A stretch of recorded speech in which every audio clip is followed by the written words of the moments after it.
이 시간 우리 함께 하나님의 말씀 보겠습니다. 로마서 2장 말씀입니다. 로마서 2장 6절에서 29절 말씀 보겠습니다. 로마서 2장 6절에서 29절 말씀. 우리 한 목소리로 함께 하나님의 말씀 함께 읽도록 그렇게 하겠습니다. 합독해서 같이 읽도록 하겠습니다. 하나님께서 각 사람에게 그 행한 대로 보응하시되 참고 선을 행하여 영광과 존귀와 썩지 아니함을 구하는 자에게는 영생으로 하시고 오직 당을 지어 진리를 따르지 아니하고 불의를 따르는 자에게는 진노와 분노로 하시리라. 악을 행하는 각 사람의 영에는 환난과 공고가 있으리니 먼저는 유대인에게요 그리고 헬라인에게며 선을 행하는 각 사람에게는 영광과 존귀와 평강이 있으리니 먼저는 유대인에게요 그리고 헬라인에게라. 이는 하나님께서 외모로 사람을 취하지 아니하심이라. 무릇 율법 없이 범죄한 자는 또한 율법 없이 망하고 무릇 율법이 있고 범죄한 자는 율법으로 말미암아 심판을 받으리라. 하나님 앞에서는 율법을 듣는 자가 의인이 아니요 오직 율법을 행하는 자라야 의롭다 하심을 얻으리니 율법이 없는 본성으로 율법의 일을 행할 때에는 이 사람은 율법이 없어도 자기가 자기에게 율법이 되나니 이런 이들은 그 양심이 증거가 되어 그 생각들이 서로 혹은 고발하며 혹은 변명하여 그 마음에 새긴 율법의 행위를 나타내느니라. 곧 나의 복음에 이른 바와 같이 하나님이 예수 그리스도로 말미암아 사람들의 은밀한 것을 심판하시는 그날이라. 유대인이라 불리는 내가 율법을 의지하며 하나님을 자랑하며 율법의 교훈을 받아 하나님의 뜻을 알고 지극히 선한 것을 분간하며 맹인의 길을 인도하는 자요 어둠에 있는 자의 빛이요 율법에 있는 지식과 진리의 모범을 받아서 어리석은 자의 교사요 어린아이의 선생이라고 스스로 믿으니 그러면 다른 사람을 가르치는 네가 네 자신은 가르치지 아니하느냐? 도둑질하지 말라 선포하는 내가 도둑질하느냐? 간음하지 말라 말하는 내가 간음하느냐? 우상을 가증히 여기는 내가 신전 물건을 도둑질하느냐? 율법을 자랑하는 내가 율법을 범함으로 하나님을 욕되게 하느냐? 같이 하나님의 이름이 너희 때문에 이방인 중에서 모독을 받는도다. 내가 율법을 행하면 할례가 유익하나 만일 율법을 범하면 내 할례는 무할례가 되느니라. 그런즉 무할례자가 율법의 규례를 지키면 그 무할례를 할례와 같이 여길 것이 아니냐. 또한 본래 무할례자가 율법을 온전히 지키면 율법 조문과 할례를 가지고 율법을 범하는 너를 정죄하지 아니하겠느냐. 무릇 표면적 유대인이 유대인이 아니요 표면적 육신의 할례가 아니니라. 오직 이면적 유대인이 유대인이며 할례는 마음에 할지니 영에 있고 율법 조문에 있지 아니한 것이라. 그 칭찬이 사람에게서 아니요 다만 하나님에게서니라. 아멘. 네.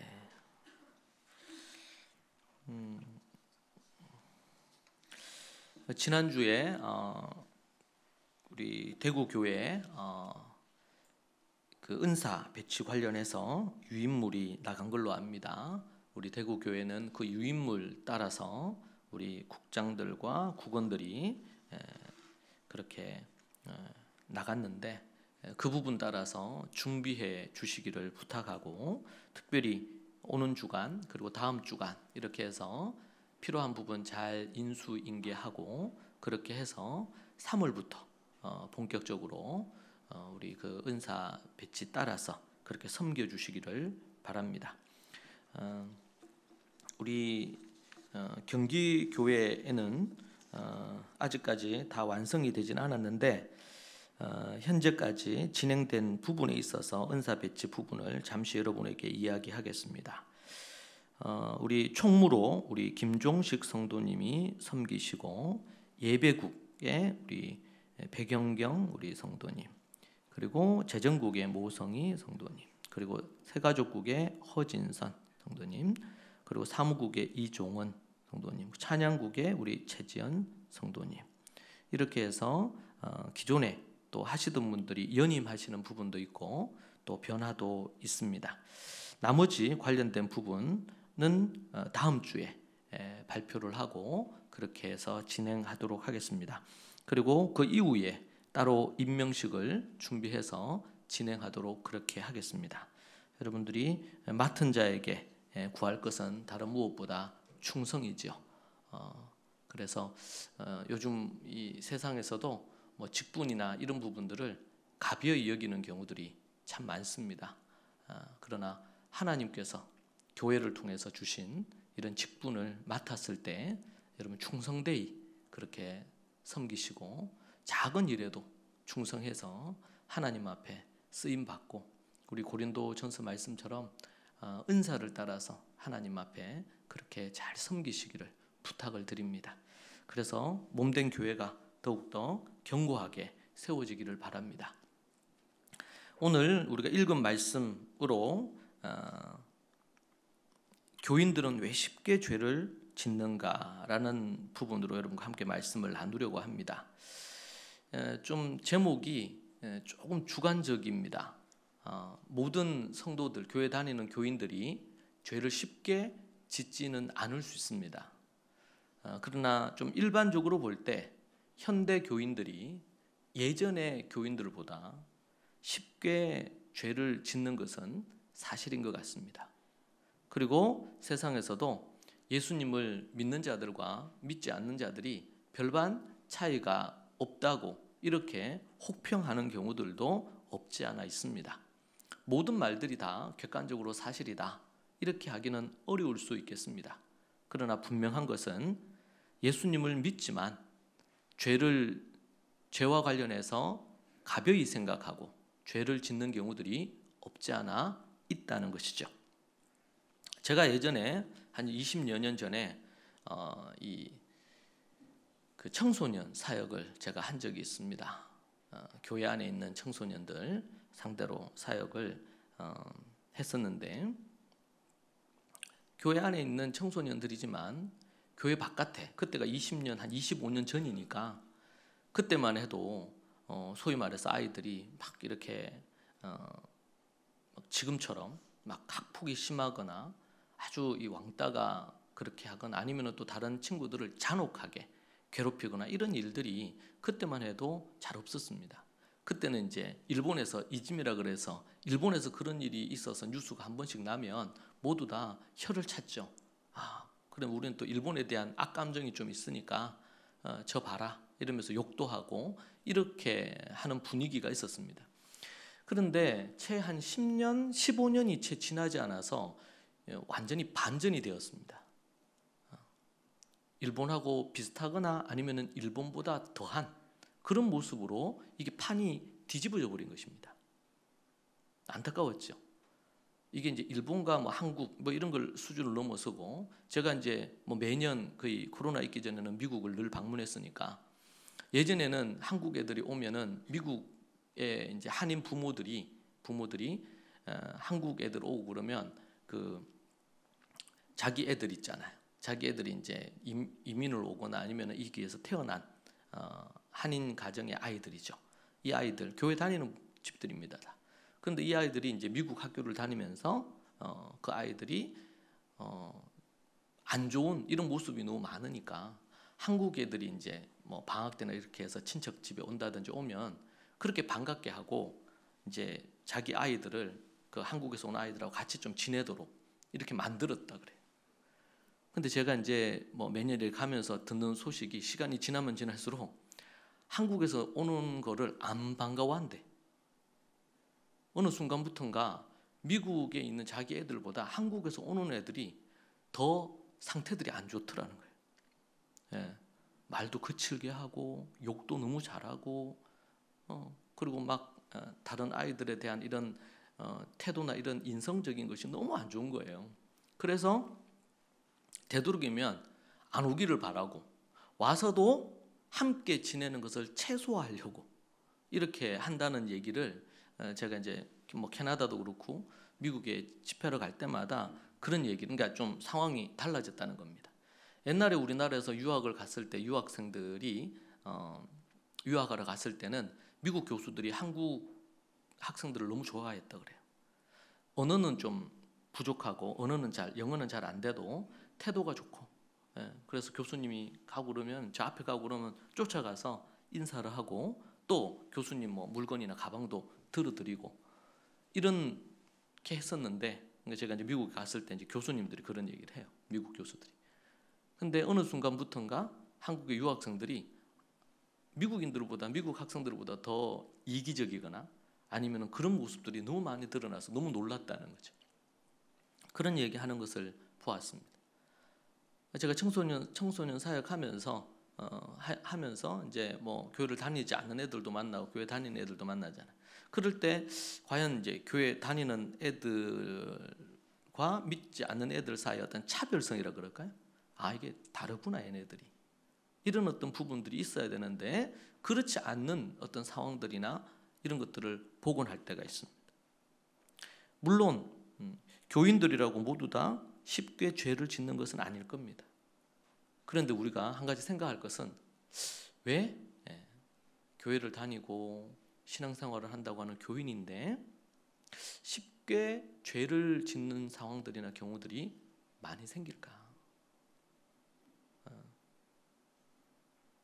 우리는 한번 좀 질문해 볼 필요가 있지 않나 싶고, 우리는 그렇다면 죄에 대해서 어떻게 인식하고 죄를 짓지 않기 위하여 어떻게 반응하고, 예수 그리스도를 통해서 우리가 죄사함을 얻었다 했는데 그 죄가 뭐며 죄사함을 얻는다는 것도 어떤 거고, 또 우리는 어떻게 죄에 대한 것을 이해를 해야 되느냐.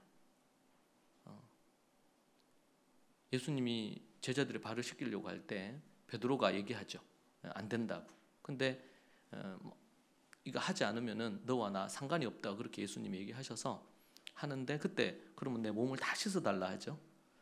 그러니까 한번 목욕한 자는 발만 씻으면 된다, 이렇게 얘기하셨어요. 그러니까 예수님을 믿고 나서 거듭난 하나님의 사람들이 발을 씻는 작업들은 계속돼야 되는 거죠. 여러분, 어제 발을 씻었다고 오늘 발을 안 씻어도 되는 건 아니죠. 잘 때 발을 안 씻는 분들이 있을 수 있긴 있는데 여러분, 오늘 집안 청소를 했다고 내일 청소 안 해도 되고 일주일 후에도 청소 안 해, 왜 청소 또 안 하냐 이렇게 얘기하면, 한 번 청소했으면 됐지 뭐 계속 청소를 해야 되냐 이렇게 얘기하는 사람 없지 않습니까? 우리가 죄사함을 얻었다고 해서 이 땅에 사는 달 동안 우리가 죄의 부분과 완전히 문제가 다 해결되고 문제가 없느냐, 그렇지 않다는 거예요, 성경. 그래서 예수님이 발을 씻어야 된다. 발을 계속 씻어야 된다. 우리가 청소를 매일 해야 되고 세수를 매일 하고 이렇게 하듯이 그렇게 해야 된다. 우리 죄의 문제, 이 죄의 문제를 다루면 회개의 문제를 또 생각하지 않을 수가 없습니다.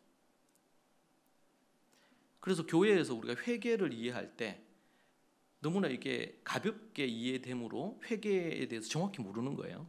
그러다 보니까 교회를 다니는 사람들이 회개를 진짜 했는지 스스로 잘 몰라. 그리고 한번 제대로 회개하고 나서 지속적으로 회개가 또 이루어져야 돼, 발 씻듯이. 그런데 일주일 아니면 한 달 지나도록 또 회개 기도하거나 회개를 안 해. 이것에는 문제가 있는 것이죠.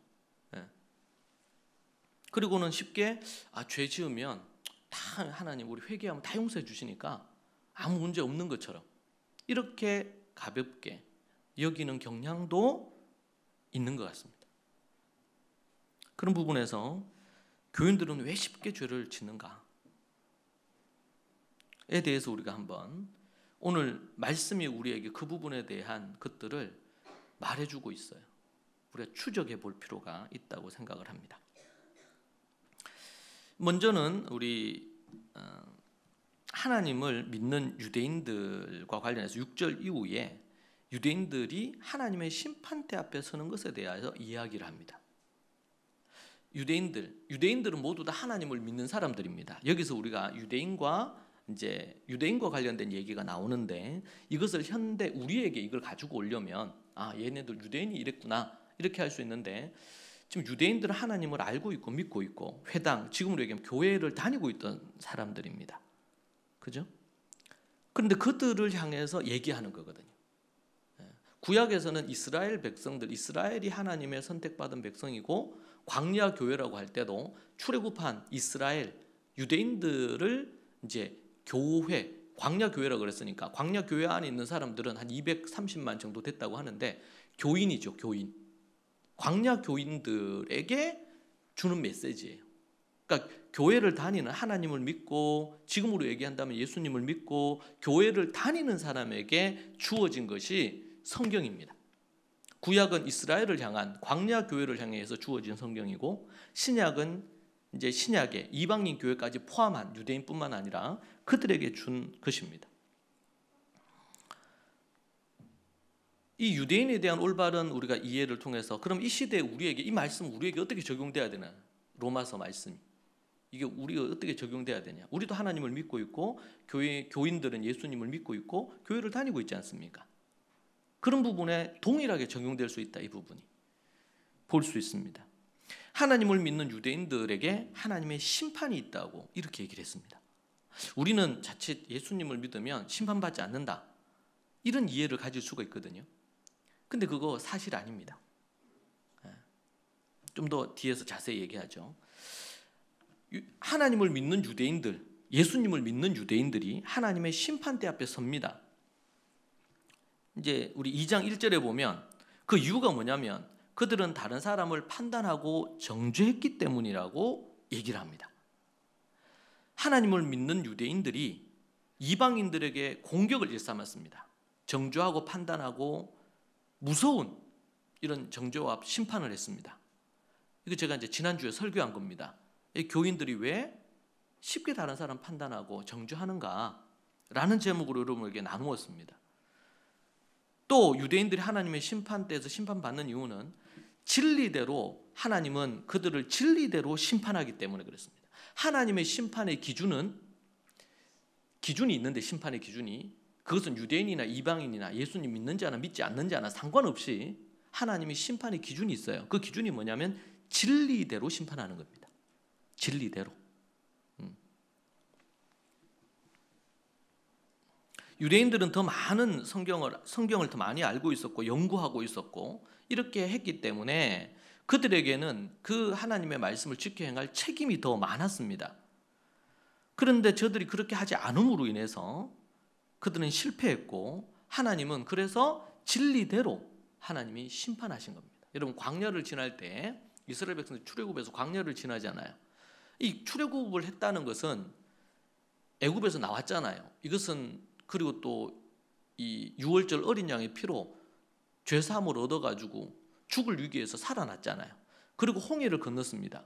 여러분, 이 사건을 뭐라 그랬습니까? 세례 침례받은 거라 그랬습니다. 그죠? 홍해를 건넌 것을 고린도전서 10장에서 얘기를 하고 있어요. 기억나십니까? 처음 듣는 것처럼 하시면 안 돼요. 우리 이미 고린도전서 했으니까. 그렇게까지 얘기를 했어요. 그런데 여러분, 그렇게 해서 그러니까 십자가로 죄사함을 얻고 출애굽할 때 유월절 어린 양의 피로 죽음에서 살아났으니까, 그리고 또 광야를 지내면서 홍해를 건넜잖아요. 이 두 가지 부분. 여러분, 이렇게 하고 그리고 나서 뭐예요? 시내산에 50일째, 출애굽하고 나서 50일째 되는 날 시내산에서 하나님의 법을 받았어요. 토라, 율법을. 법을 받았습니다. 자, 230만 되는 유대인들 모두 다가 출애굽한 이들이 모두 다 그 과정을 지났습니다. 그런데 그 이후에 어떤 일이 벌어집니까? 고린도전서 10장에 보면 저들이 음란한 짓 하고 우상 숭배, 금송아지 섬기고, 그죠? 그런 짓들 했죠. 그리고 원망 불평하고 하나님을 시험하고, 우상 숭배하고 성적으로 타락하고, 성적인 죄를 지었단 말이에요. 그리고 하나님을 시험하고 이렇게 하는 것들 때문에 어떻게 됐어요? 다수가 멸망했어요. 광야에서. 다수가. 그러면 남은 자들이 있겠죠. 소수의 남은 자들 있어요. 그들을 구약에서는 뭐라고 표현하는지 한번 따라합시다. 남은 자. 남은 자. 출애굽을 같이 했는데 출애굽을 했지만 남은 자들만 구원에 이른 거예요. 모든 유대인들이 다 아브라함의 자손입니다. 혈통적으로 아브라함의 자손이에요.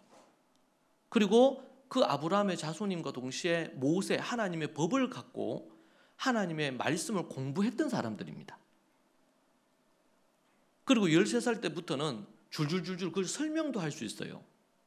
가르치는 역할을 했습니다. 자, 그런데 그들 중에 다수가 어떻게 됐어요? 광야에서 버림을 받았어요. 왜? 요 네 가지 죄 때문에. 그죠? 우상 숭배하고 음란한 짓 하고 시험하고 원망 불평하고 요 네 가지 죄 때문에.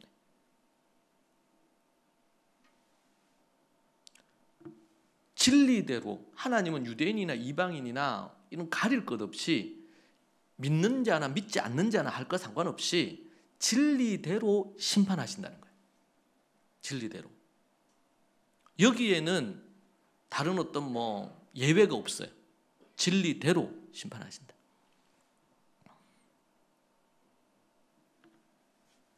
그러니까 유대인들이 어때요?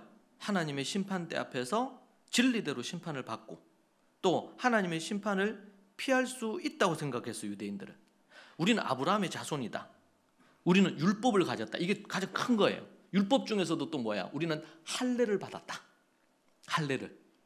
신약 우리로 얘기하면 뭐예요? 침례받는 거예요. 세례 침례받는 거. 아브라함의 자손, 내가 언약의 백성인지 뭘로 알겠다. 아브라함에게 하나님이 표징으로 약속을 주지 뭐예요? 그게 할례예요. 할례. 남자들에게 할례. 그 할례를 행한 자들은 아브라함의 자손이라는 이 표시예요. 표시.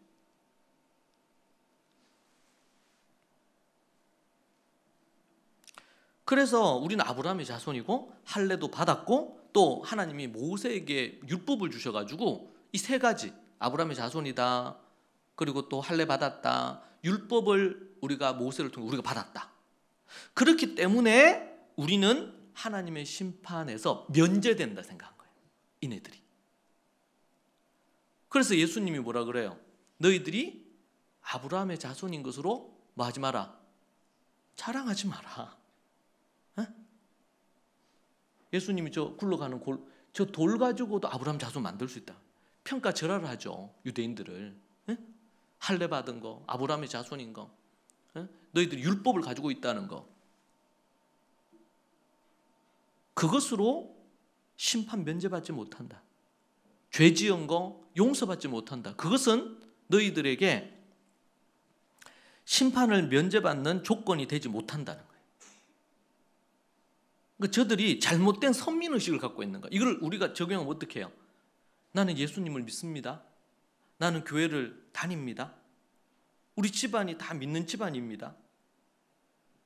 나는 침례를 받았습니다. 세례를 받았습니다. 나는 이런 직분을 갖고 있습니다. 그러니까 예수님이 산상수훈에서 뭐라 그래? 7장에서 주여 주여 하는 자가 다 천국에 들을 것이 아니라고 하죠. 나는 죽은 자도 살렸고 병든 자도 고쳤고 많은 사람을 그리스도께로 인도했고 전도나 선교 사명도 감당했고 그러니까 주님 저 모르시겠습니까? 접니다. 이렇게 얘기하는데 주님이 도무지 너를 모르겠다는 거예요. 아니 예수님의 이름으로 죽은 자도 살렸는데 예수님의 이름으로 병든 자도 고쳤는데 예수님의 이름으로 믿지 않는 많은 사람을 주께로 인도했는데 아니 저를 모르시다니. 그러면서 결론적으로 얘기하신 게 뭐예요? 주여 주여 하는 자가 다 천국에 들어갈 것이 아니고 하나님의 뜻대로 행하는 자라야 들어간다는 거예요. 이게 예수님이 직접 얘기한 거예요. 권창규 목사가 얘기한 게 아니고. 오해하지 마세요. 예수님이 얘기하셨어요. 그렇게. 진짜입니까? 집에 가서 찾아보세요. 마태복음 7장.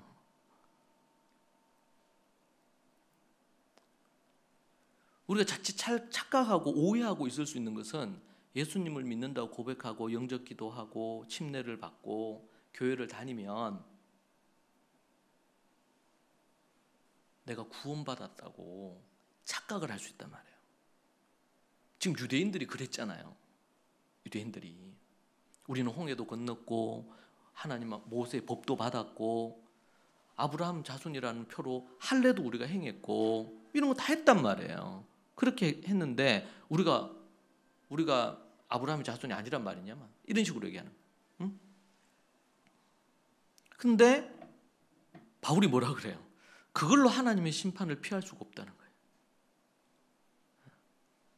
하나님 심판을 피할 수 없다. 또 유대인들은 하나님의 인자하심을 회개로 이끌어야 하는데 오히려 그것을 이용해서 더 많은 교만한 짓을 했어요. 하나님은 사랑의 하나님이시죠? 그런데 그 사랑의 하나님이신 것을 이용을 해서 죄를 더 짓고 교만해지고 방만해진 거예요. 하나님을 두려움으로 대해야 되는데 하나님을 그냥 우리 부모가 그런 부모 있잖아요. 부모가 그냥 아이들 좀 기준을 갖고 강단 있게 이렇게 대하고 또 고집 있으면 고집도 끊고 태도가 안 좋아 그러면 훈계도 하고 필요하면 매도 들고 이렇게 해야 자녀들이 부모를 두려워하거든요. 근데 부모를 안 두려워한다는 말은 부모의 권위가 떨어졌단 말이죠. 부모를 우습게 여기는 거죠. 우습게. 그러면은 뭐가 안 됩니까? 교육할 수가 없어요. 교육을 출발할 수 없어요. 교육은 관계인데 이 기본이 안 돼 있으면 다룰 수가 없죠. 근데 하나님을 믿는다고 하는 교인들이 하나님을 두려워하지 않아. 그렇죠? 두려워하지 않아. 그리고 그분을 공경하지 않아. 그러면은 그것은 입으로는 예수님 믿고 하나님을 믿고 뭐 침례도 받고 이랬을 수 있어도 참된 믿음이라고 보기가 매우 어렵다. 아니면 진정으로 거듭났는데 타락을 했든지 아니면 출발 자체에서 제대로 된 믿음이 시작이 안 됐든지 이런 부분에 문제가 있을 수가 있겠죠. 그래서 우리 하나님은 사랑의 하나님이다. 뭐 애들 어린 아이들 주일학교 노래나 찬양에도 보면은 사랑의 하나님 이런 거 많잖아요. 근데 하나님은 두려운 하나님, 경외해야 될 하나님, 죄에 대해서 심판하실 하나님 여기에 대해서는 안 가르쳤어. 그러니까 사랑의 하나님이야. 내가 이런 짓 해도 저런 짓 해도 무슨 짓 해도 그분은 나를 사랑하시는 분이야. 이렇게 되다 보니까 하나님이 전혀 두려운 분이 아니에요. 하나님이 무섭지도 않아. 예수님이 두렵질 않아. 여러분 예수님이 얼마나 두려운 분인지 몰라요. 예수님이. 저는 사도행전을 읽을 때마다 그 아나니아 삽비라 나오잖아요. 하나님 앞에 약속을 했다가 약속을 변경하거나 어겼어. 그리고는 거짓말을 했어요. 그렇죠? 누구한테 거짓말했냐면 베드로가 거짓말했어요. 근데 어떻게 됐습니까? 신약은 뭐 사랑의 하나님이라고 하는데 아닌 것 같아. 그 자리에서 죽여버리시잖아요. 하나님이. 정말 두렵지 않습니까? 이게? 여러분 구약이나 신약이나 하나님은 늘 동일하세요. 이게 구약의 하나님이 얼마나 사랑이 많고 긍휼과 은혜가 많으신지 몰라요. 신약도 동일하고 또한 그 하나님은 너무나 공의로우신 분이에요. 죄에 대해서는 하나님이 길이 참으십니다. 그런데 이게 끝까지 참으시는 사랑이 아니에요. 인간이 볼 때는 이거는 끝없는 사랑이에요. 끝없는 사랑이에요. 왜냐하면 하나님이 인간을 구원하시기 위해 수천 년을 참으셨으니까. 그런데 인간이 수천 년 참기 전에 죽어버리잖아요. 우리는 못 참아 그렇게.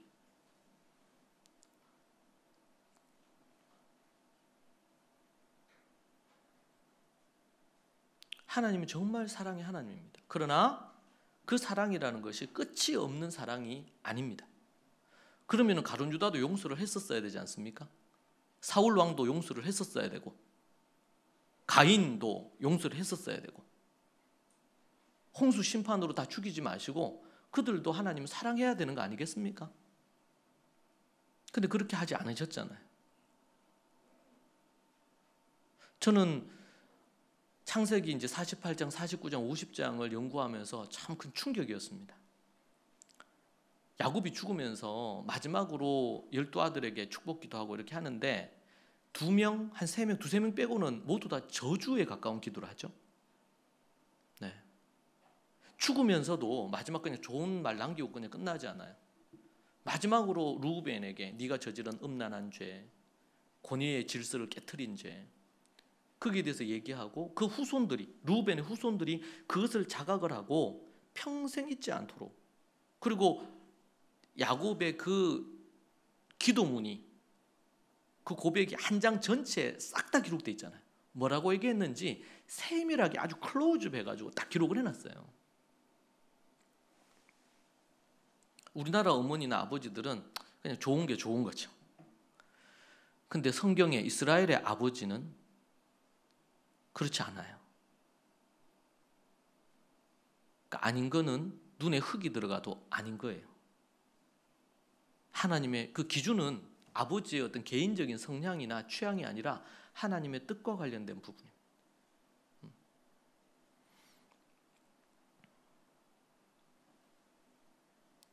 두려움의 대상인데 유대인들이 하나님을 두려움의 대상으로 여기지 않았습니다. 이게 문제였어요. 그렇게 하니까 어떻게 돼요? 유대인들이 하나님의 진노를 계속 쌓은 거예요. 진노를 계속 쌓다 보니까 결국에는 이게 은행에서 적금을 들어서 쌓는 것처럼, 이 쌓는다는 의미거든요. 5절에 나오는 쌓는다는 개념 자체가. 유대인들은 잘못된 선민의식 아니면 전통, 편견 이런 것들이 그들에게 있었잖아요. 근데 이것을 계속 고집한 거예요. 그래서 어떤 신학자는 예수님이 이 땅에 오셔서 이 땅에 하신 것이 개혁을 하신 거다. 유대 전통에 왜곡되고 편협하고 잘못된 이 인식, 이것을 깨트리시기 위해서 오신 거고, 그러니까 기존의 기독권자들이, 바리새인들, 서기관들, 대제사장들이 예수님이 눈에 가시야.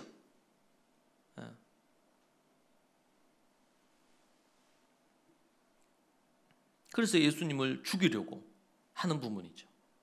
잘못된 어떤 선민의식과 율법주의입니다. 선민의식은 뭐예요? 우리는 선택받은 민족이기 때문에 어떤 죄를 지어도 아무 문제 없다 라는 것이고, 율법주의는 뭡니까? 율법을 지킴으로 내가 의로워진다. 나중에 여러분 이제 4장 5장으로 로마서 넘어가면 거기에는 우리가 의롭다 칭함을 받는 것은 행함이 아니고 율법이 아니고 오직 뭐다? 오직 믿음이다. 오늘 우리 찬양에도 나오죠. 오직 믿음으로 구원을 얻는다. 그때 우리 4장으로 가면 그 얘기를 또 우리가 좀 다루겠습니다. 율법주의에 그들이 빠져 있었어요. 율법주의. 율법을 지킴으로 내가 거룩해지고. 여러분 누가 의로운 사람입니까? 의로움. 우리가 의인이라 이렇게 얘기하잖아요. 또 보면은 정말 자신을 살신성인해서 막 누군가 죽을 위기에 있었는데 살린 사람들 있잖아요. 보면 그럴 때 그 사람들에게 의인이라는 칭호를 붙여주죠. 그죠? 네.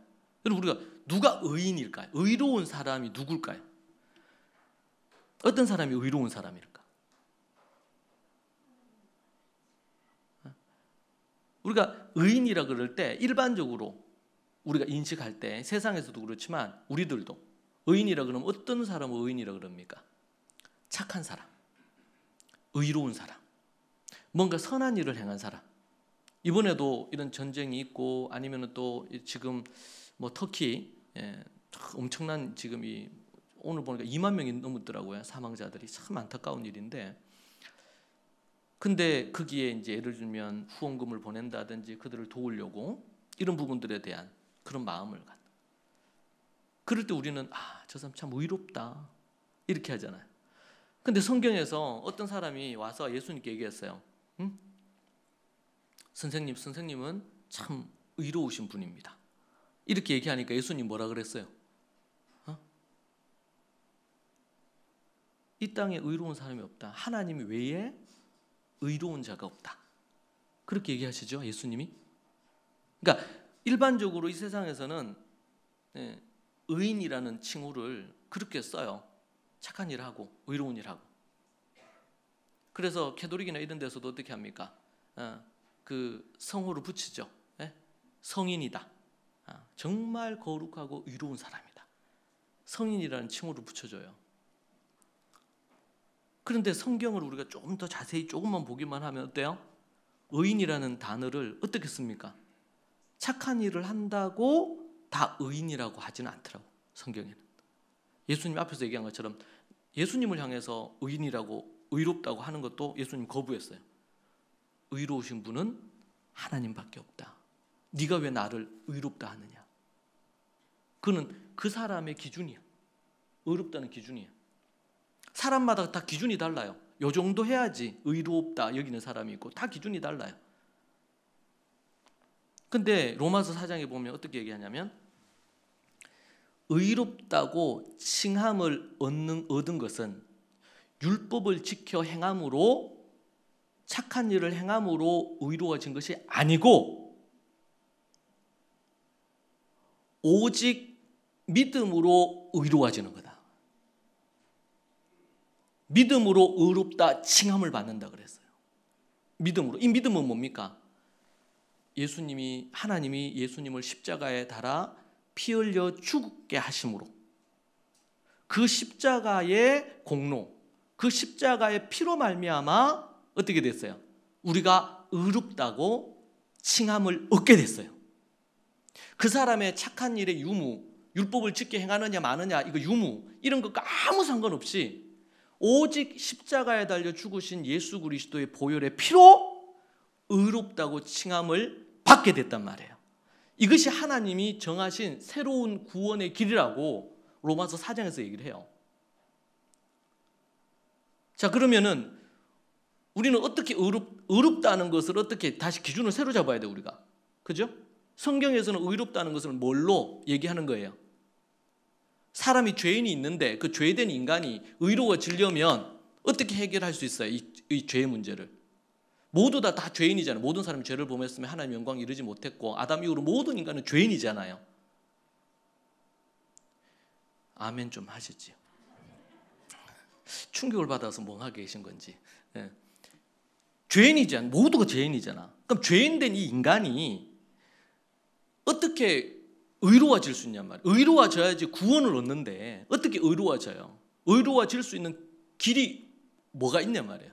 세상에서는 착한 선행을 하자는 거예요. 아니면 어떤 종교적인 어떤 부분을 하자. 내가 죄를 지었으니까 누군가에게 많이 희생하고 이렇게 해서 내가 섬기자. 그러면 좀 내가 조금 의로워지지 않겠느냐. 거기에 대해서 하나님이 No! 아니라는 거였잖아요. 그렇게 해서 의로워질 수 없다는 거예요. 그러면은 내가 좀 착한 일을 했어. 그러면은 내가 자랑거리가 되겠죠. 나는 그래서 내가 의인이 됐어. 내 자랑이 되잖아요. 그런데 이거 자랑할 것이 있다 없다? 없다는 거예요. 오직 예수님이 십자가에 달리셔서 그분이 피 흘리신 그 일로 우리가 의로워져. 존재 자체가 의로워지는 게 아니에요. 의롭다 칭하는 거예요.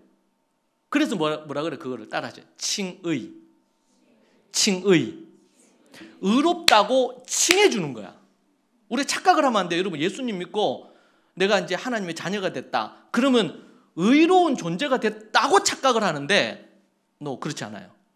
성경에 보니까 의롭다고 칭했어, 그 사람. 자, 예수 그리스도의 보혈의 피로 죄인된 인간에게 자신이 죄인임을 고백하고 회개하고 주 예수를 믿으면 구원을 얻는다 그랬죠. 어떻게 구원을 얻느냐? 예수님이 흘리신 그 보혈이 우리의 죄를 덮어요. 죄가 있으면 이 죄를 덮는다고. 죄를. 그러면 죄를 덮어버리니까 어때요? 죄가 보여 안 보여? 보여 안 보여요? 안 보이지. 왜 안 보여요? 예수 그리스도의 보혈로 그분의 의로 덮어버렸으니까. 자, 그런데 우리가 이 땅에 사는 날 동안 이 죄가 우리 안에 있어 없어? 있어요. 여전히 있어. 그러니까 구땡땡파가 잘못한 게 뭐야? 구땡파가 잘못한 게 이 다 해결이 돼서 우리 의인이 됐다는 거예요. 의인이 됐다. 그래서 의인이 되고 나서 무슨 짓을 하더라도 그건 죄가 아니라는 거예요. 말도 안 되는 소리를 하죠. 잘못된 교리야. 구땡파의 교리가. 근데 이 구땡파의 교리가 신학자들이 얘기를 정통 교회 안으로도 우리 안에 들어와 있다는 거예요. 이게 다 정리하면은 우리가 죄인인데 이 죄인된 인간이 구원 얻을 길이 이 땅에는 단 하나의 방법도 없어요. 그래서 죄인된 인간은 모두 다 어디로 가요? 지옥불에 떨어져요. 천국에 갈 수가 없어요. 지금 이게 여러분이 갖고 있는 지금 어떤 문제들, 돈 문제, 관계 문제, 어떤 문제 있을까요? 사업 문제, 무슨 문제, 가정 문제, 어떤 문제, 공부하는 학생들은 공부하는 문제, 여러분 그거 아무것도 아니에요. 죄의 문제에 비하면. 왜? 이 죄의 문제가 해결이 안 되면 지옥불에 떨어지는데 이 땅에서도 지옥 같은 인생을 살고 영생을 지옥에서 보내요. 이 죄의 문제가. 근데 이 죄의 문제를 해결할 길이 없는 거예요. 오호라 공고하다. 누가 이 사망의 몸에서 건져낼 수 있는가? 건져낼 수 있는 자가 역사 이래로 아담 이래로 이 땅에 단 한 명도 이 문제를 해결할 사람이 없어요. 아무리 위대한 나폴레옹이나 어떤 이들도 이 문제를 해결할 수 없어. 해결했다는 소식을 들은 분이 있습니까? 없어요. 근데 하나님께서 2000년 전에 독생자 예수님을 보내셔가지고 그 문제를 해결하시기로 창세전에 계획하신 것을 2000년 전에 실행을 하셨어요. 그분이 바로 이 땅에 오신 예수님이죠. 그리고 그분이 이 땅에 오셔가지고 아담은 불순종했죠. 이렇게 했죠. 근데 예수님은 철저하게 순종을 하셔가지고 순종하셔서 십자가에 달려 죽으심으로 어린 양의 피를 흘리시고 어린 양 제물로 갈갈이 찢기셔서 제물이 되어주셨어요. 그리고 이 죄의 문제를 해결해 주신 거예요. 자, 그런데 예수님이 이걸 해결하셨는데 모든 인류가 그럼 가만히 있으면 이 죄의 문제를 해결한 것을 그대로 받을 수 있느냐? 받을 수 없어요. 못 받아요. 뭐가 필요해요? 내가 죄인인 걸 회개하고 주 예수를 믿으라 그랬잖아요. 회개를 해야 되고, 첫 번째는 내가 회개를 한다는 건 내가 죄인이라는 걸 인정을 해야 되죠. 그리고 두 번째는 주 예수님을, 십자가의 주 예수님을 믿어야 돼요. 그래서 우리가 믿음으로 의로워지는 거예요.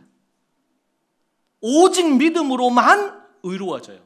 착한 일을 행해서 의로워지는 게 100% 아니에요. 의롭다고 칭함을 얻으려면 그럼 뭐가 필요한 거예요?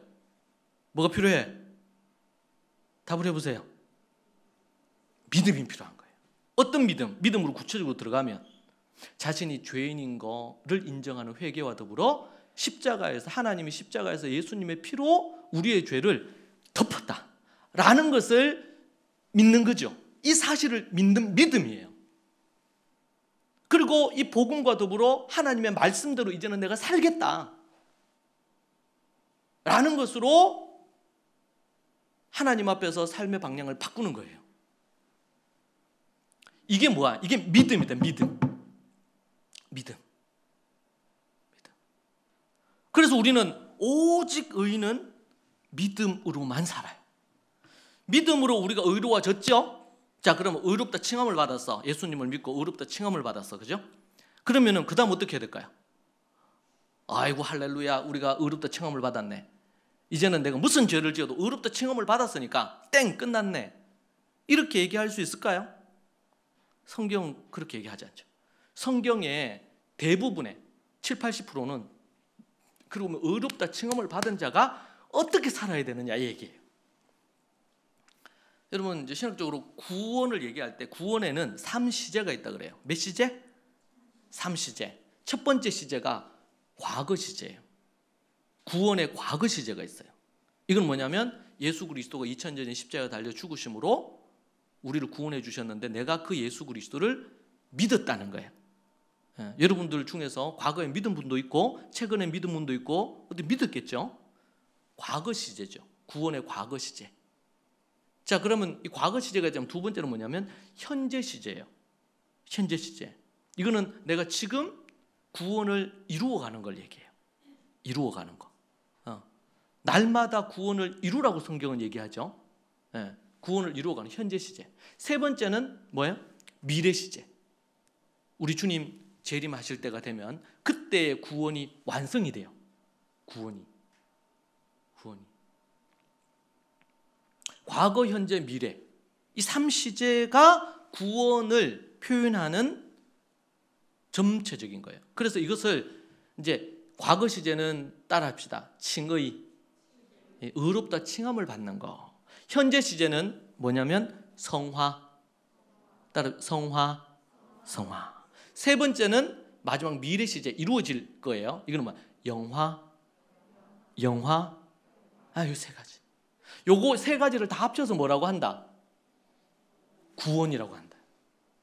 근데 우리는 과거 요 시제에 머물러 있는 거예요. 과거에 내가 예수 그리스도를 믿었다 고백하고 이렇게.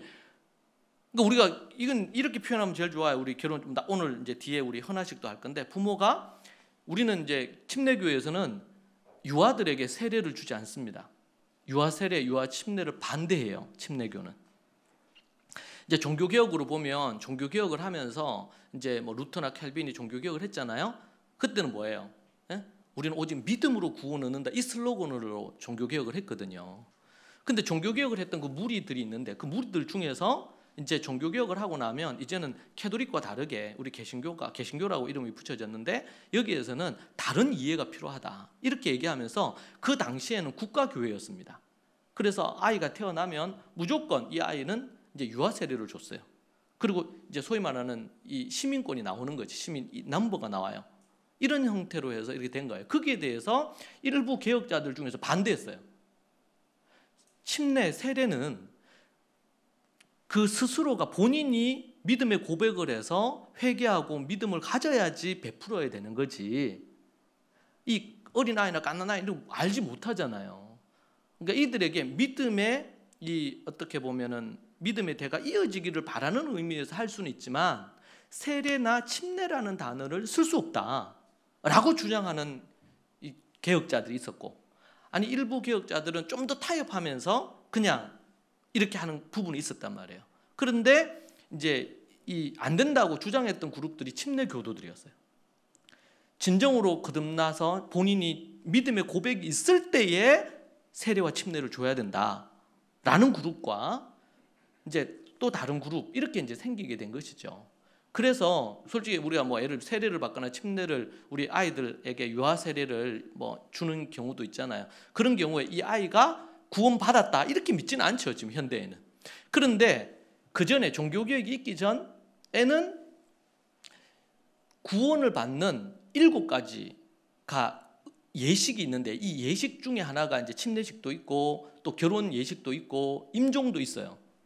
이 7성례를 해야지 구원받는다고 가르쳤어요. 그 중에 첫 번째가 뭐냐면 유아세례였어요.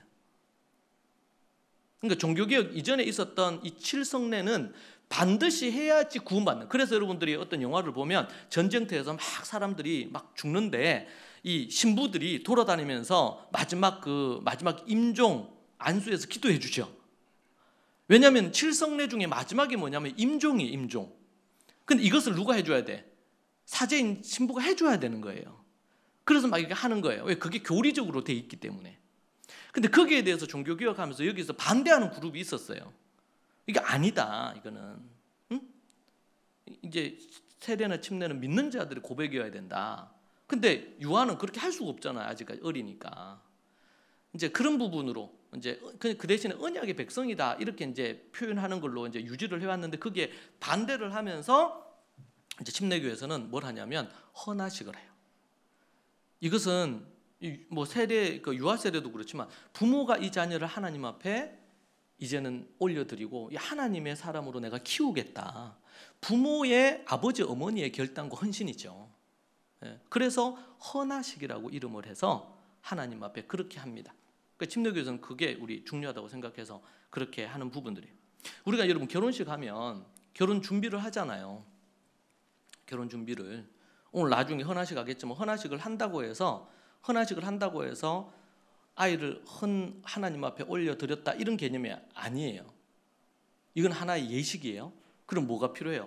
부모들이 이 아이를 위해서 매일 기도하고 이 아이를 하나님 앞에 올바로 세우기 위해서 하나님 앞에 묻고 말씀 따라서 아이를 교육하고 훈련하고 이렇게 하는 일련의 그 과정이 중요하겠죠. 그것을 위해서 우리가 이제 예식을 하는 거고, 여러분, 우리가 결혼식을 한다. 그럼 어떻게 해요? 서로 진짜 사랑하는 사람들이 결혼이라는 어떤 그런 예식을 통해서 이제 공식적인 부부가 되는 부분을 갖는 거잖아요. 예. 결혼식을 했지만 뭐 혼인 신고를 안 하거나 아니면은 근데 결혼식을 했는데 정략적으로 결혼하고 서로 사랑하는 마음이 하나도 없어. 그러면은 그 결혼식은 참 의미가 없을 수도 있겠죠. 근데 진정으로 고백을 해서 결혼식을 했어. 혼례식을 했어. 그러면은 뭐야? 그때 고백하잖아요. 서약을 하잖아요. 나는 이 남자를, 이 여자를 이렇게 내가 사랑하겠다. 내 평생에 다른 남자, 다른 여자를 내가 두지 않겠다. 머리가 팥뿌리가 되도록 내가 사랑하겠다. 약속을 하잖아요. 약속을. 문제는 그 약속을 했어. 근데 그 약속이 진짜인지 가짜인지를 어떻게 알아요? 이제 진행돼 보면 알겠죠, 이게. 우리가 하나님을 믿는데 과거 시제로 예수 그리스도를 믿는다 고백을 하고 내가 죄인인 걸 고백하고 예수 그리스도를 받아들였어요. 십자가를 믿었어요. 근데 이 고백이 과거 시제의 이 고백이 진짜인 건 어떻게 알아요? 그 열매로만 안다는 거예요. 그 믿음이 진정한 믿음이라는 것은 열매로 알고 그 다음 뭘로 또 알아? 삶을 어떻게 사는지를 현재적 구원, 성화를 이루어가는 모습을 통해서 아는 거예요. 때로는 왔다 갔다 할 수는 있겠죠. 그러나 뭘 향해서 가는 거예요 지금? 표대를 향해서 계속 가는 거예요. 자, 그러니까 예수님을 믿고 나서 단지 그냥 예수님 믿고 나서 그냥 난 구원받았다 할렐루야 이러고 끝날 수 있어 없어? 우리의 구원의 문제나 이런 문제에 있어서 앞에서도 얘기한 것처럼 의롭다 칭하는 것은 뭘로만 가능하다고요? 여러분이 아무리 의로운 일을 많이 해도 여러분 의인이라 칭함을 못 받습니다. 성경에서는 어떻게 의롭다 칭함을 얻을 수 있어요? 오직 믿음으로만, 예수 그리스도를 믿는 믿음으로만, 십자가의 믿음으로만 가능해요. 자, 그러면 십자가의 믿음으로 구원받은 의롭다 칭함을 받은 자는요? 그러고 나서는 뭐야? 날마다 의로운 삶을 살아야 되겠지 이제는. 그걸 성화라고 얘기하는 거예요. 이해되세요? 요거 여러분 잘 이해를 해야 돼요. 안 그러면 헷갈려. 이거 헷갈리시는 목사님들도 있어요. 우리가 예수 그리스도의 보혈로 의롭다함을 칭함을 받았어요. 그 어떤 한 시점이 있겠죠. 이제는 내가 죄인인 걸 고백하고 의롭다고 칭함을 받아. 그러니까 여기서 우리가 타파해야 될 개념이 뭐예요? 유대인들이 선민의식 타파해야 되듯이 크리스찬들이 타파해야 될 거. 의로운 행위를 한다고 의로워지는 건 아니구나. 내가 잘못 알았구나. 교회 안에 이게 얼마나 팽팽한지 몰라요. 오직 뭐로 의로워져요? 뭐로? 믿음으로. 오직 믿음으로. 믿음으로만 의로워지는 거야. 자, 그러면 의로워진 사람들은, 의롭다 칭함을 받은, 칭의를 받은 하나님의 사람들은요, 이들에게는 이제 회개와 믿음이 나타나겠죠, 증거로. 그랬던 사람들은 그 다음은 어떻게 이제 살아야 돼? 의롭다 칭함을 받았다 할렐루야 노래 부르면서 그냥 거기 멈춰서는 안 되고 뭘 해야 돼요? 이제는 날마다 의로워지는 삶을 살아야 돼. 이것이 복음에 합당한 삶이에요. 자, 그러면은 이 과거 시제에 있어서 칭의를 받는 것은 뭐에 불과한 거예요? 이제 출발점에 불과한 거예요. 출발. 여러분 100m 달리기 하는데 출발점에 땅 하고 나서 딱 출발해서 10m만 딱 가고 끝났으면 안 되잖아요. 이게 어디까지 가야 돼요? 이 피니쉬 라인이 있는 그까지 100m면 100m까지 뭐 500m, 500m까지 부지런히 달려가지고 골인을 해야 될 거 아니에요. 그죠? 그래야지 뭐가 돼요? 상을 받을 수 있어. 상을. 출발을 했는데 과정에서 열심히 안 달려. 이건 뭐야? 칭의로 출발을 한 것 같은데 성화로 완성이 향해서 안 가고 그러면 뭐가 없을까요? 영화가 없겠지. 영화가. 주님 재림하실 때 문제가 되는 거예요. 이게. 근데 앞에 보니까 마태복음 뭐라 그랬어요? 내가 죽은 자도 살리고 병든 자도 고치고 많은 사람을 죽게도 인도도 하고 선교 사명도 감당하고 뭐 갖가지 많은 일을 했어요. 주님 저를 모르시겠습니까? 이렇게 했단 말이에요. 근데 이 사람은 종교적인 것은 다 아는 것 같아요. 그죠? 설교도 하고 말씀도 가르치고 뭐 죽은 자도 신유의 역사도 일으키고 기도의 능력도 체험도 하고 전도도 하고 선교도 다 했으니까 이 사람들. 그런데 주님이 그럼에도 불구하고 모른다고 할 수 있다 없다? 있어 없어요? 있네요. 그래서 제가 여러분 얘기했죠. 종교 생활로 구원 얻을 수가 없어요. 우리의 구원은 믿음으로 얻고 하나님과의 사랑의 관계에서 이게 만들어지는 거지. 내가 어떤 종교, 그렇다고 해서 예를 들면 뭐 신유의 역사라든지 기도의 역사라든지 뭐 병고침의 역사라든지 전도하고 선교하는 게 필요 없는 거 아니잖아요. 다 필요하죠, 이게. 그죠? 필요하죠. 그런데 이게 다 있는데도 불구하고 뭐가 없으면, 믿음이 없고, 믿음이 없으면, 그리고 온전한 부분에 대한 구원의 부분으로 나아가지 않으면 이 모든 것들은 뭐다? 다 헛하다. 아무 쓸모가 없는 거예요, 하나님 편에서는. 그래서 주여 주여 하는 자가 다 천국에 들어갈 것이 아니고 하나님의 뜻대로 행하는 자가 천국에 들어가는 거예요.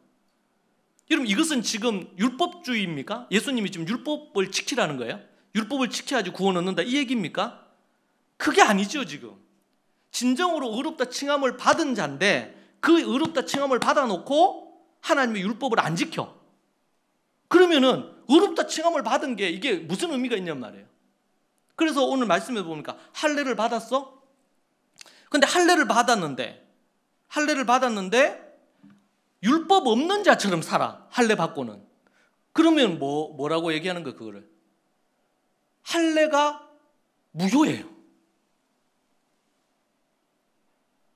오늘 말씀은 그렇게 얘기하잖아요, 지금. 볼까요? 24절에 기록된 바와 같이 하나님의 이름이 너희 때문에 이방인 중에서 모독을 받는도다. 내가 율법을 행하면 할례가 유익하냐? 만일 율법을 범하면 내 할례는 무할례가 되느니라. 내가 율법을 행하면, 율법을 지켜 행하면, 의롭다 칭함을 받고 율법을 지켜 행하면 율법을 하나님 앞에 구원받았다고, 하나님의 백성이 됐다고 표시하는 할례가 유익하단 말이에요. 의미가 있어요.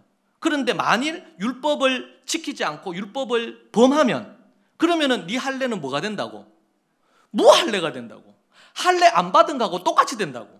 이 말을 다르게 보면, 침례를 받았습니까? 침례 받고 나서 하나님의 계명을 따라 믿음으로 거룩하게 살고 믿음에 분투하면서 하나님 사명 감당하고 살아야 되는데 안 살아. 그럼 어떻게 되는 거예요? 할례 안 받은 거하고 똑같은 거예요. 26절에 그런즉 무할례자가 율법의 규례를 지키면 그 무할례를 할례와 같이 여길 것이 아니냐. 그런데 할례를 안 받았어, 이 사람은. 그런데 예수님을 믿기는 믿어. 그런데 할례는 안 받았어. 그런데 그 사람은 예수님을 믿는 믿음으로 율법을 규례를 지켜요. 그러면 그 사람은 무할례지만 뭐와 같아요? 할례를 받은 거와 똑같단 말이에요. 내 얘기가 아니고 지금 바울이 얘기하시는 거예요. 27절에 또한 본래 무할례자가 율법을 온전히 지키면 율법 조문과 할례를 가지고 율법을 범하는 너를 정죄하지 아니하겠느냐 말이에요. 율법을, 할례를 받은 사람이 율법을 안 지켜. 하나님 말씀대로 순종 안 해. 근데 무할례자들이 보니까, 이방인들이 보니까, 아니 저 사람은 할례도 받고 유대인인데 하나님의 법을 안 지키는 것 같아. 그러면은 뭐라고 하는 거예요? 당신 할례 받은 거 맞습니까? 할례 받고는 왜 하나님의 법을 신실하게 안 지킵니까? 이렇게 정죄받을 수 있다는 거예요. 그래서 28절, 29절 유명한 말씀이 나오죠. 같이 읽읍시다. 28절. 무릇 표면적 유대인이 아니요 표면적 육신의 할례가 아니니라. 그들은 지금 몸에 할례를 받았어요. 그래서 아브라함의 자손이라는 걸 딱 표시가 나. 자, 그런데 표면적 유대인이 아니고 표면적 육신의 할례가 진짜 할례가 아니라는 거예요. 그러면 뭐가 진짜냐? 29절. 오직 이면적 유대인이며 마음의 할례를 받아서 마음에 거듭난 자들이 진짜 유대인이고, 할례는 육신에 하는 거지만 뭐 해야 된다? 마음의 할례를 할지니 영에 있고 율법 조문에 있지 아니한 것이라.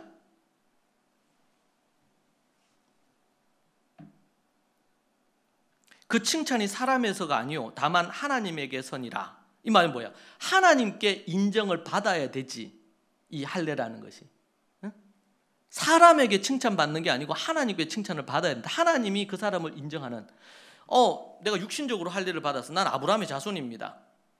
아무 소용이 없다는 거예요. 아니 완전히 소용이 없는 건 아니지. 유익하지. 아브라함의 자손으로 하나님이 율법을 가지고 있다는 것은. 근데 그것을 가지고 있으면서 그것을 행하지 않으면은 무익하단 말이에요.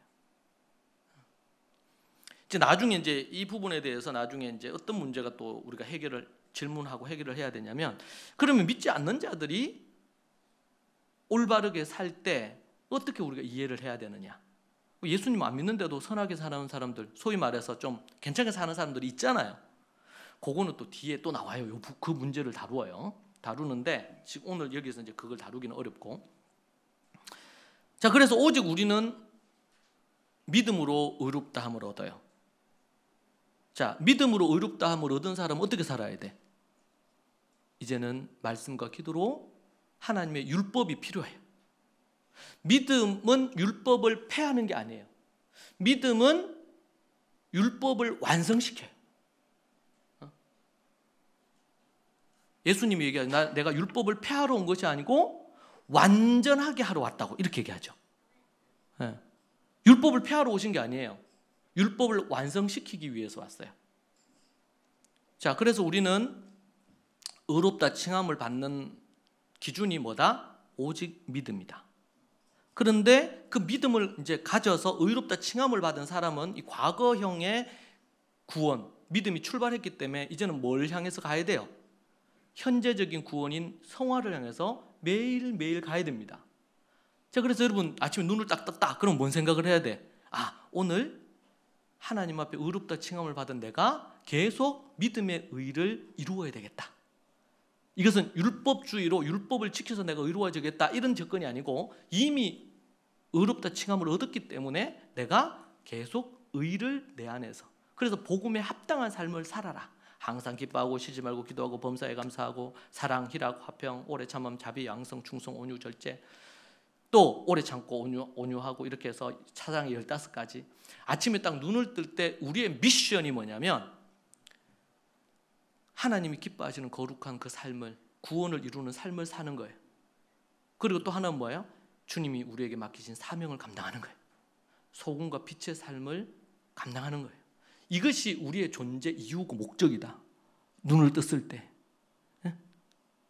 근데 많은 교회 다니는 사람들이 내가 구원 받았는지 안 받았는지, 내가 좀 죄를 짓고 그러면 내가 버림받지는 않을까? 어떤 사람은 막 죄를 짓고 이렇게 하면서도 회개도 하지 않고 이렇게 하면서 뭐예요? 자기는 구원의 확신을 막 너무 담대하게 갖는 거예요.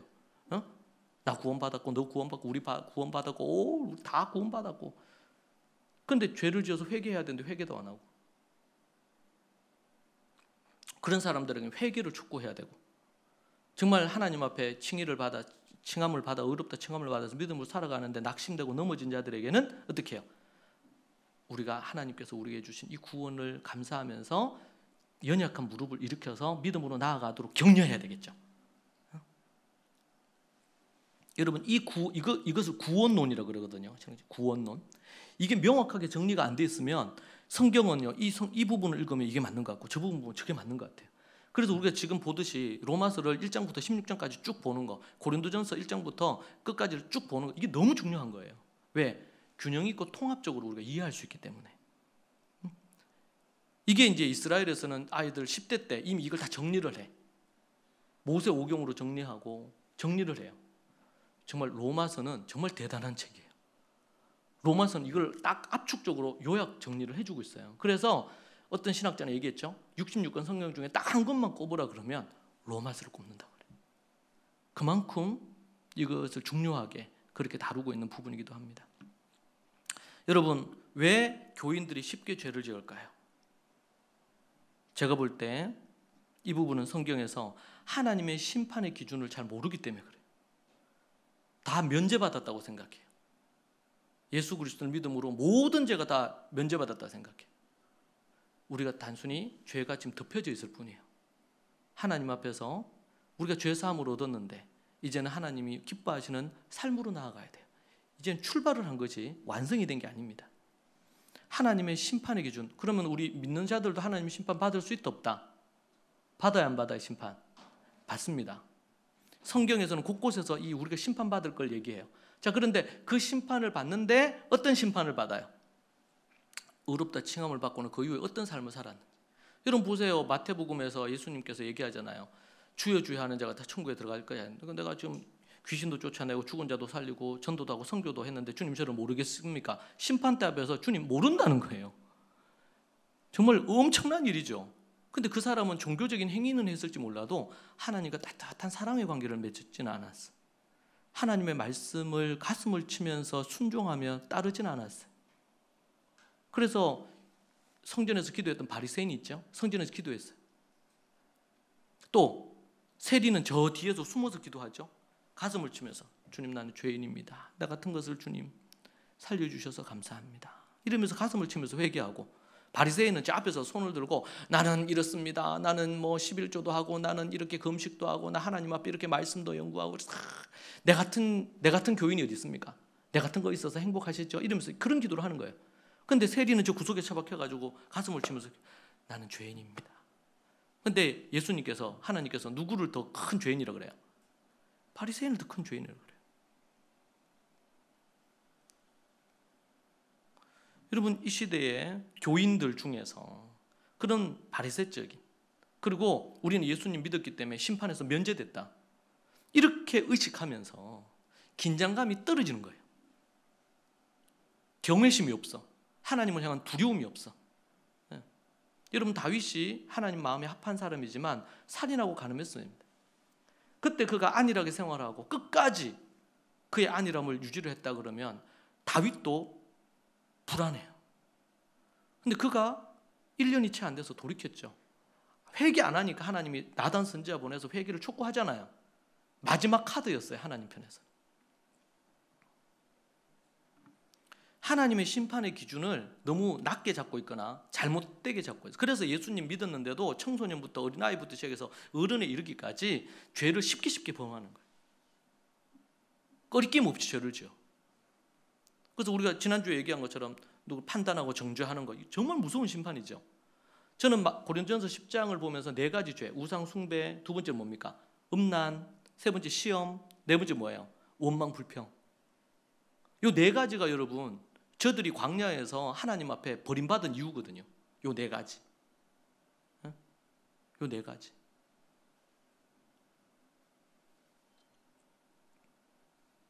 정말 두렵잖아요. 여러분의 입 밖에 원망 불평을 내지 마세요. 여러분 하나님보다 어떤 거 더 사랑하지 마세요, 여러분.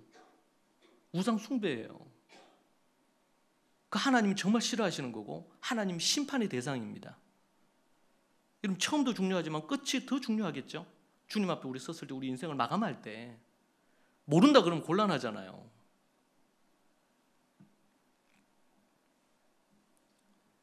진리대로, 그리고 그들이 행한 대로 하나님이 갚아주십니다. 행한 대로 갚아주세요. 여러분들이 정말 믿음으로 그렇게 했습니까? 그러면은 여러분 자녀들이 복을 받습니다. 근데 윗세대가 믿음에서 떠났습니까? 하나님 앞에 거룩하게 살지 않았습니까? 정결하지 않았습니까? 자녀들이 그걸 받습니다. 행위대로 갚아주세요. 이게 하나님의 심판의 기준 딱 2가지. 하나는 진리대로, 또 하나는 뭐예요? 행위대로. 황금률이라고 그러죠. 너희들이 얻고 싶은 대로 네가 누군가를 대우하라. 누군가가 너에게 이렇게 해주기를 원하는데 그럼 너도 그런 식으로 하라. 이게 심판의 기준 2가지. 진리대로 심판하시, 하나님의 기준을 갖고 하시고 행위대로 심판하십니다. 행위대로. 그리고 또 하나는 외식주의입니다. 심판에 대한 기준이 너무 약해져 있거나 심판 안 받는다고 착각을 하는 거예요. 그 또 하나는 외식주의예요. 자기는 그렇게 얘기하고 이렇게 하면 자기는 행하지 않으면서 남의 티는 자기 들보는 못 본다고 하는 것처럼 그런 형태가 되니까 이제 쉽게 죄를 짓는 거예요. 교인들이. 여러분 우리가 정말 유대인들이 범한 우를 우리가 범하지 않아야 되겠습니다. 오직 하나님의 말씀 따라 우리가 정말 하나님 앞에 겸손하게 하나님을 두려워함으로 또 날마다 우리가 구원을 이루어가고, 의롭다 칭함을 받은 것은 우리의 조건이 하나도 안 들어간 거예요. 오직 전적인 하나님의 은혜와 믿음뿐입니다. 그래서 우리가 자랑할 것은 십자가밖에 없어요. 거기에다가 우리가 좀 의로 거룩하게 살고 정결하게 살았다고 그것을 자랑할 게 없어요. 우리는. 왜? 주님이 우리에게 해주신 그게 전부니까. 그게 전부예요. 그 은혜가 너무 크기 때문에 우리가 이제는 우리가 사는 것이 주님을 위해서 사는 것뿐이에요. 우리 사랑하는 믿음의 성도들이 쉽게 죄를 짓지 아니하고 두렵고 떨림으로 구원을 이루는 여러분들이 되시기를 축복합니다. 기도하겠습니다. 하나님 아버지, 감사합니다. 우리 중에 한 명도 이 의롭다 칭하는 부분이 무엇으로 이루어지는지를 혼돈스러워하거나 헷갈리는 이들이 한 명도 없게 하시고, 노년에서부터 어린아이에 이르기까지 온전한 칭의와 성화와 영화를 이루어 주님 앞에 인정받는 자들이 모두 다 되게 하옵소서.